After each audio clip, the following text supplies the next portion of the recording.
He don't settle. He don't settle. Come here with the Agbonifo, Wike, and the 5G network governor. They don't come back. And Agbofure Wike of River don't put him out again. Don't expose Atiku and PDP. Known as soon as see the video, share this video, comment, and like.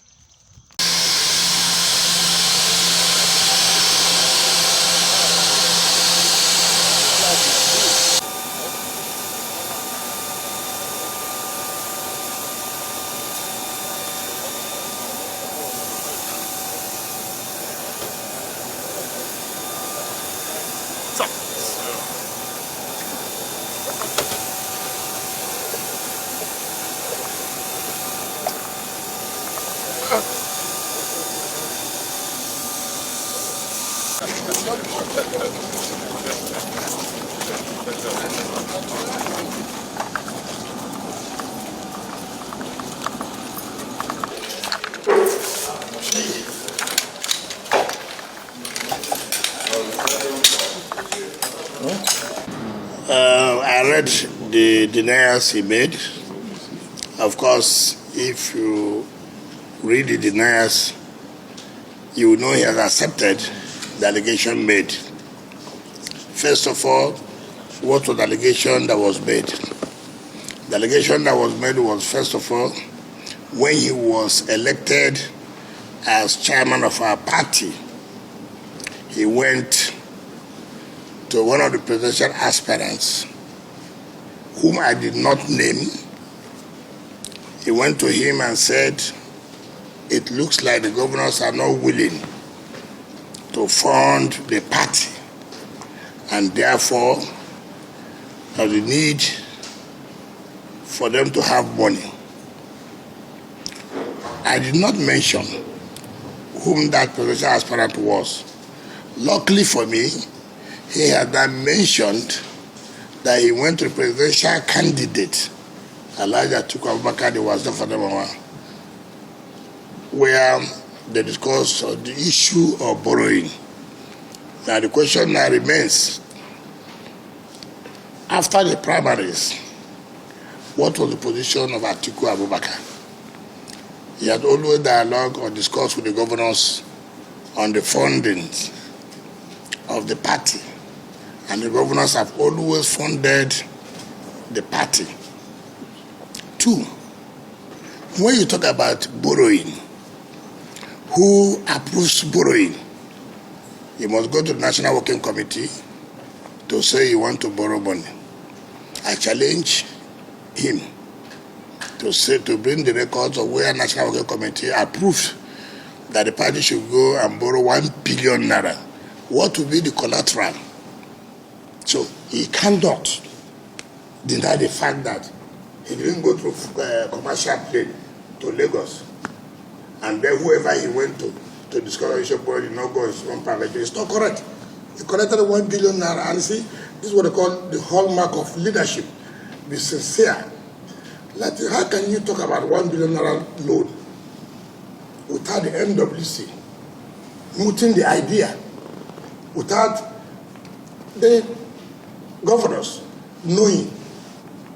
Then you talk about the 100 million naira that he told BOT. It's not correct. If any governor gives you 100 million naira in order to contribute to the build, it's one of the structures of the party as Democratic Institute, let him show the minutes of the NWC where he said a governor has contributed 100 million naira. Let him show the account to reflect this 100 million naira. Let him also say whether that 100 million naira was Nigerian naira or in dollars. He said he gave it to the treasurer. I thought he would have told the world that he gave NWC was aware. Then he now said, oh, he told BOT, one of the governors. Who tells you that? Let him show all the account where this money was paid into. Two, I did also say that he did not tell NWC, and he collected 100 billion naira back from NWC for the same Democratic Institute. That was the allegation I made. And I thought he would have responded by saying, yes, I received 100 million naira, but I never went back to NWC to collect the same 100 million naira.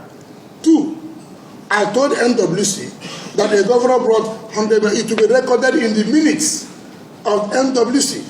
So coming out to do a general denial is not a denial. You must deny specifically these allegations that were made.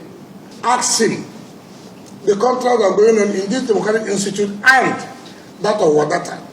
Who is doing that contract? Is it not one of his sons? You don't just come and deceive Nigerians that, oh, it's not correct. I didn't collect 1 billion. I went to presidential candidate. As at the time you went to the president, was he a presidential candidate? Was he a presidential candidate? This 1 billion naira, which for long he didn't want to deny. So they only told you how you are going to respond to it. Unfortunately, there was no response.